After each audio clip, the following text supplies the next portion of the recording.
had this trip planned perfectly. 2 flights, 1 bus, 1 ferry, and I reached Koh Tao. What could possibly go wrong, right? Except everything. Everything that could go wrong went wrong. I'd literally given up on reaching Koh Tao multiple times in a single day. So if you are traveling to Koh Tao, you need to watch this entire video because I'm about to save you from making same mistakes that I did. So without any further ado, let's get right into it.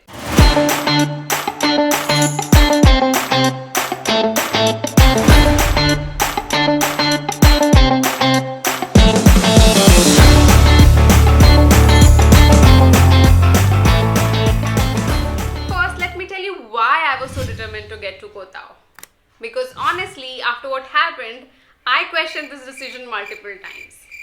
So last year, I did my open water certification from Andamans. And if you are into diving, you know Koh Tao is the destination for certifications. Like everybody goes there. It's famous for it. So when I had to do my advanced certification, it had to be Koh Tao. Honestly, I didn't even consider anything else. Now people say that Koh Tao is the cheapest place to get certified. But here's the thing.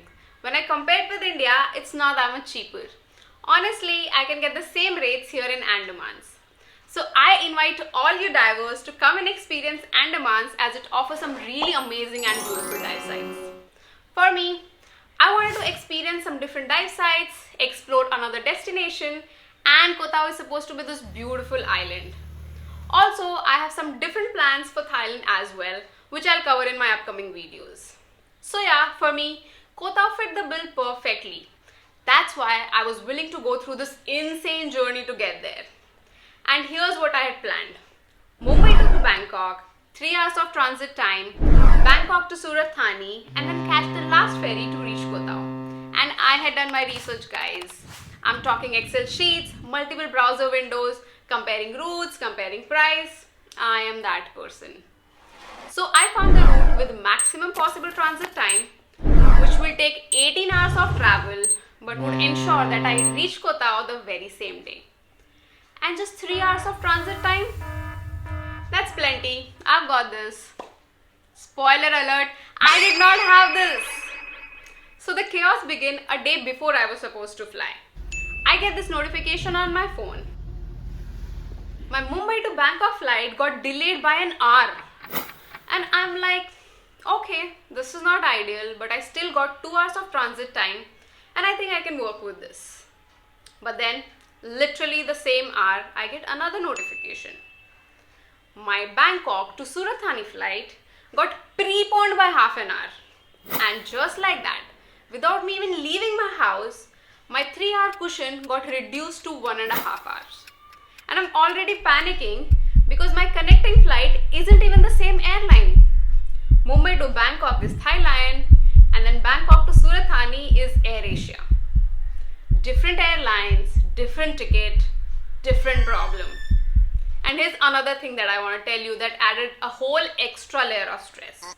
That's my baggage. I had booked baggage-free fare. Wow. That means I was allowed just 7 kgs of check-in baggage. 7 kilograms. My baggage? 10 kgs. Remember I told you I had some other plans in Thailand? So I had to carry this extra stuff. And I may have overpacked. So I was worried that the airline's gonna charge me at the airport. And these access baggage fees, they add up pretty fast. So my pro tip, don't overpack. They will charge you. They usually allow 7 kgs, 8 or maybe even 9. But 10 kgs, that's pushing it. So I get to the Mumbai airport and the airport was all lit up post Diwali celebrations and it was looking beautiful. But I was preoccupied, already worried about missing my flight and then the excess baggage. When I reach the airline row, I see this never-ending queue. It took me 1 hour to make it to the counter with my stress levels increasing with every passing minute.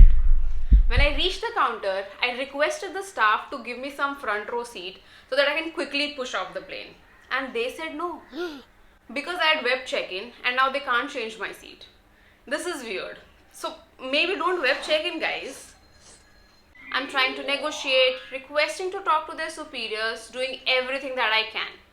And then they hand me over my boarding pass. I look at my boarding pass and my departure time, the delay, it wasn't 1 hour anymore.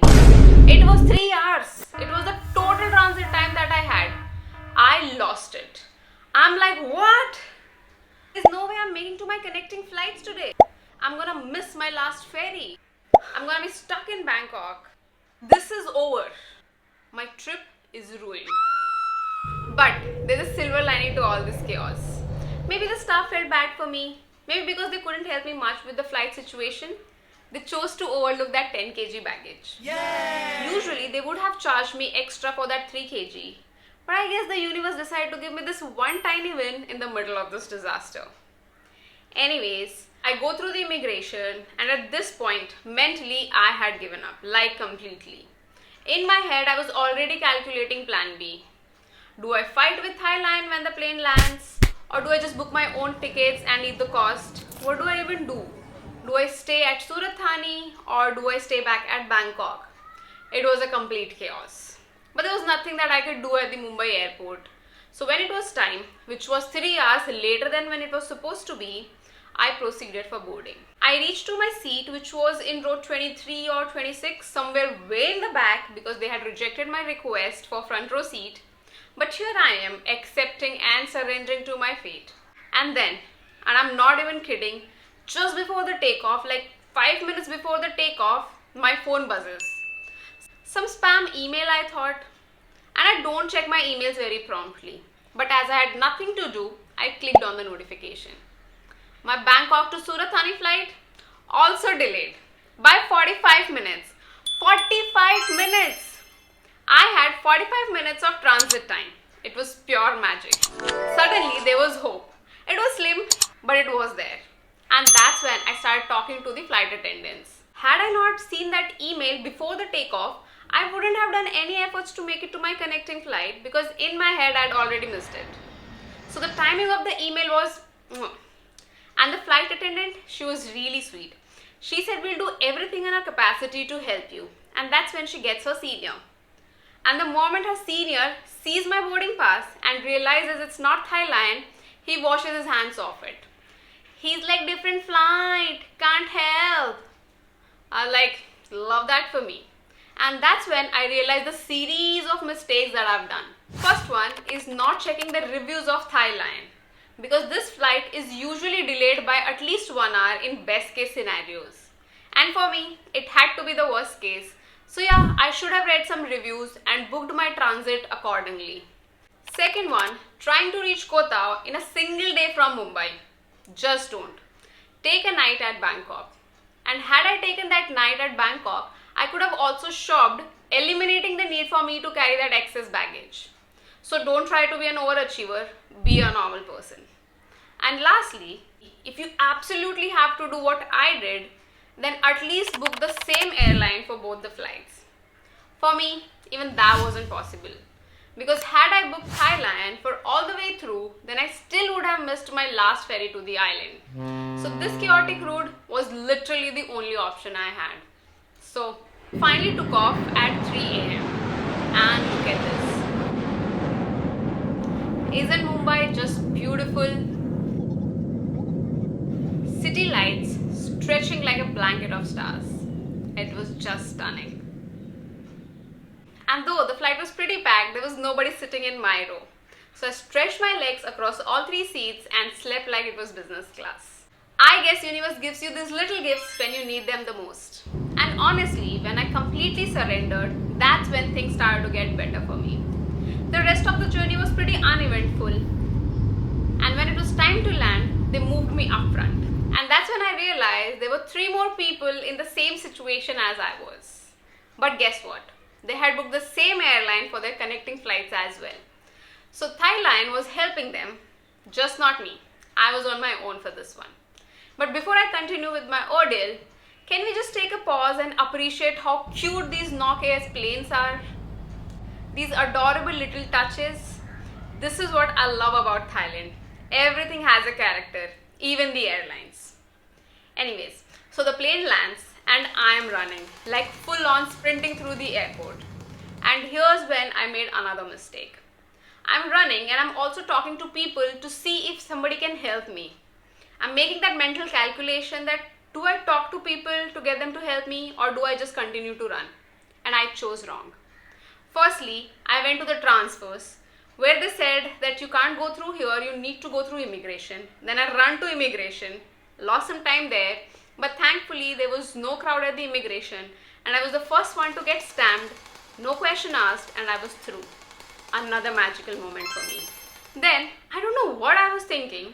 I see Air Asia's lost and found and take a detour to talk to them and tell them that I'm here. Could you please hold the plane for me? Stupid, right? Well, I agree. If you're stuck in such situations, nobody's literally gonna help you. You'll have to make it on your own. So I ran again. And I finally reached the domestic terminal, passed through the security, searched for my gate, and I was there. I made it. I made it. There I was, sweating through my clothes, and I hadn't eaten anything since morning, but I was at the gate. And guess what? The flight was delayed by additional 15 minutes. I was relieved. All my troubles were in rearview mirror. Or so I thought. The 1 hour delay became 1.5 hours, and that got my heart racing. Because if it goes beyond 2 hours, then I risk missing my last ferry and being stuck in Surat, Thani, which is worse than being stuck in Bangkok. The flight finally took off with 2 hours and 15 minutes, and as soon as the plane landed, I ran again. Thankfully, the airport was pretty small and the ferry booking terminal was right outside the airport.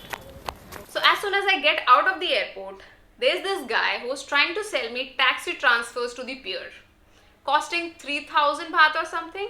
Huh? Ferry? Yes. You booking already? No. How many person? One. Only one. Yes, I taxi. So you want taxi to the pier, to the ferry. I need to 1,500. book the ferry. No. It is included. The ferry costs 1100 baht and it includes a bus transfer as well. So I was like, nice try buddy, and I get straight to the ferry booking terminal. This is where you buy your tickets and it is pretty straightforward when you know where you're going. Just tell them the name of the island and they'll sort you out. Here's my ticket, bus plus ferry all included for 1100 baht. They give you these color coded stickers for each island for easy identification. You may choose to book the ferries online at One2Go or at respective ferry website. There's no difference in the price online and offline. I didn't book it online because I wasn't sure I'm gonna make it. It took me few miracles to be here. But if you are traveling in peak season and your route is not as precarious as mine, then do book in advance. The bus was right on time and it was actually really nice and comfortable. Better than what I expected, and it took us straight to the pier. The ride to the pier takes about an hour or so you may choose to enjoy the Thai countryside vibe or use this time to catch up on your sleep. But then the driver made an announcement. The sea's really choppy today, we are expecting a storm, so instead of 6 hours, we're gonna be reaching Koh Tao in 7 or maybe 8 hours. Of course, why would anything be easy? But honestly, at this point in time, I didn't care. 2 extra hours on ferry? Fine, whatever. I am zen now. So we arrive at the pier and this is what it looks like. Pretty basic but functional. There's a whole waiting area where everyone just hangs out until their ferry is ready. Here you can buy some food and drinks. Nothing fancy, but you can get what you need. I bought myself some bananas because by this point I hadn't eaten properly in hours and I needed something. Just sitting there, eating a banana, people watching. Trying to stretch my legs, just walking around, taking in the pier vibes. Everybody here had the same traveler energy. Tired but excited, you know. And finally our boat arrives. This is it, the last leg of our journey. Everybody queues up to board and the seats are first come first serve basis. Allow me to give you a proper tour of this ferry because it's actually really nice.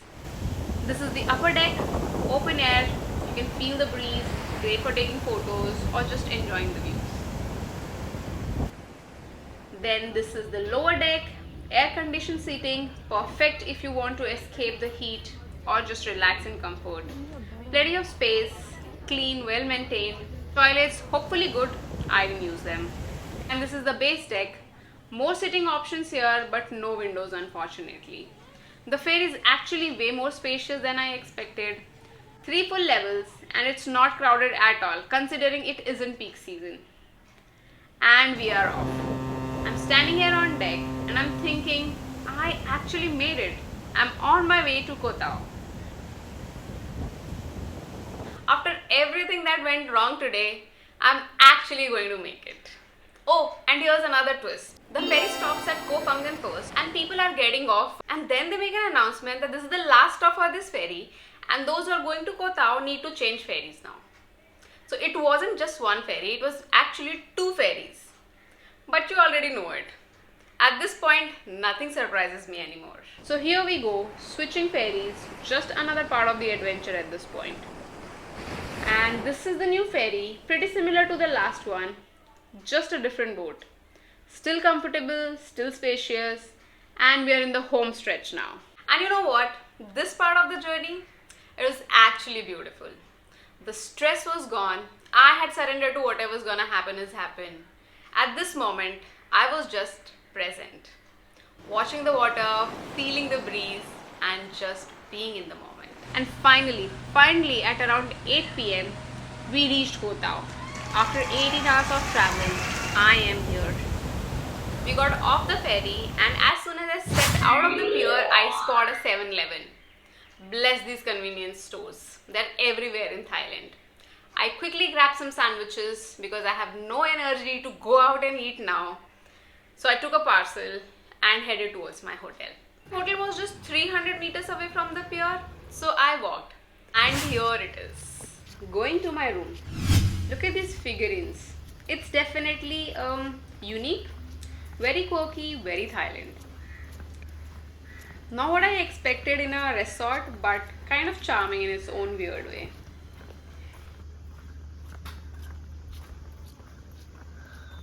Let's see what the room looks like.